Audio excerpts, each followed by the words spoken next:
donc retrouver le choix, la possibilité d'agir, ça peut se faire, soit en changeant ses habitudes finalement, en osant se créer de nouvelles habitudes, mais Ouais. aussi de manière plus, physiologique, physique par, une intervention directe sur, le corps, ses méridiens et son système, Alors, je vais même aller un peu plus loin et je vais mmh même donner un ordre. C'est-à-dire que pour avoir les nouvelles options, les mh. nouvelles habitudes, il va falloir enlever le stress en lien avec ce qui provoque, avec l'événement en fait, avec le système dans lequel Faire de la place. c'est ça. Et derrière, on va pouvoir se recréer de nouvelles habitudes parce que le néocortex va dire: ah ouais, dans cette situation-là, ah oui, je peux faire ça sans aucun Mmh. problème.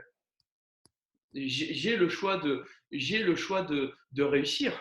Imaginez un enfant ou un ado, depuis tout petit, il est en situation d'échec et ses parents pour le booster vont dire: «Ah tu es bon à rien, heu il faut vraiment que tu te bouges» et cetera et cetera. Mmh. Pour le motiver ou pas d'ailleurs, ça peut être pour, ou pas. Et ben lui, il va avoir ça de programmé et inconsciemment, il va être dans l'attente de l'échec parce qu'il ne sait pas ce que c'est la réussite et ça peut être dangereux la Mmh. réussite. Mais je vous dis ça, mais on peut le voir même chez les sportifs de haut niveau. Je regardais, il y avait le Tour de France l'année dernière. Et, bah, comme chaque année en mode juillet, et il y avait Thibaut Pinot, qui était un Français, qui aurait pu, à mon sens, peut-être gagner le Tour de France. D'accord.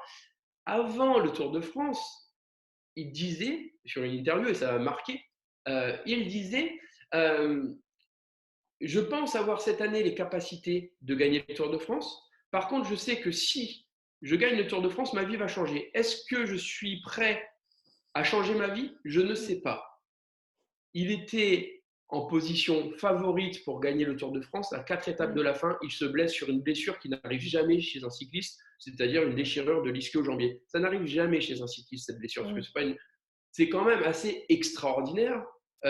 Quand j'ai lu cette interview, j'ai dit s'il gagne, il a su passer le cap.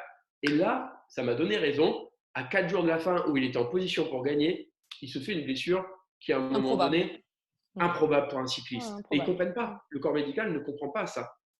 Mmh. Et il aurait fallu, à un moment donné, travailler en amont parce qu'effectivement, il y a un changement de vie et son cerveau, à un moment donné, il a pris le pouvoir, il a dit oh oh, là, changement, j'ai envie encore d'aller faire mes courses, c'est ce qu'il disait. Hein. Moi, j'ai envie d'aller faire mes courses tranquille encore. La notoriété, c'est pas mon truc, puisque les cyclistes sont pas, c'est pas les footballeurs, etc. Ouais.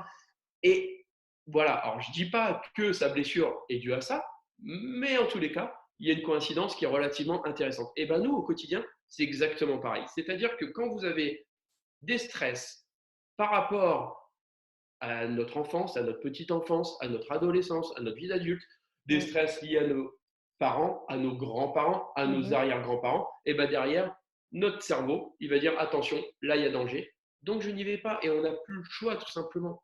Est-ce On que a